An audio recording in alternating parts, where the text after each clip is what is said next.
అవకాశం? ఏమి ఇబ్బంది లేదండి. నాకు వార్డు మారడం వల్ల నేను గతంలో లాస్ట్ టైం పీరియడ్లో పనిచేసిన 14 వార్డుకి, ఓకే ఆ వార్డు ఆల్రెడీ నేను డెవలప్ చేసేసిన. ఓకే నాకు పక్క వార్డుకి సేవ చేసుకోవడానికి, డెవలప్మెంట్ చేసుకోవడానికి అవకాశం వచ్చింది, కానీ నాకు వార్డు మారిందని ఎలాంటి బాధ లేదు. అందరూ ఒకటే. ఎందుకంటే నాకు ఇంకో అవకాశం ఇచ్చినారు ప్రజలు, ఎందుకంటే పక్క వార్డు కూడా డెవలప్ చేసుకున్నాను. లేదంటే నేను ఇదే వార్డులో ఉంటుంటే ఆల్రెడీ డెవలప్ చేసిన కదా, ఏం లేదు అక్కడ రోడ్లు కానీ. మీరు నా మీరు మీరు మీరు పోయి రివ్యూ తీసుకోండి 14 వార్డులో ఓకే నేను ఎట్లా పని చేసినానో చెప్తారు. ఓకే ఇంకా ఆడ పని చేసేటివి ఏమీ లేవు.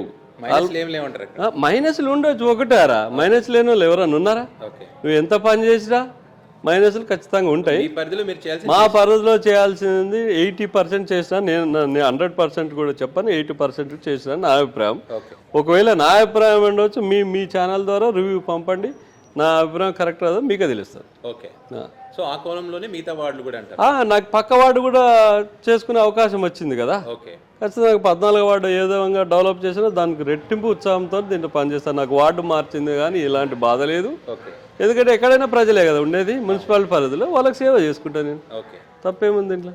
నేను ఏది తలకెక్కించుకోను. నేనే ముందు ఊహించుకొని నేనే చైర్మన్ అభ్యర్థి కానీ నేను ఎప్పుడు అనను. మా అధిష్టానం ఏం నిర్ణయం తీసుకొని దాన్ని కట్టుబడి నేను పనిచేస్తా, కానీ నేను ఇప్పుడే చైర్మన్ అభ్యర్థి అని అది ఎక్కించుకొని పని చేయట్లే. నాకు నార్మల్గా 13వ వార్డు కౌన్సిలర్గా నేను పనిచేసి పోటీ గెలిచిన తర్వాత కాలం నిర్ణయిస్తుంది అంతే.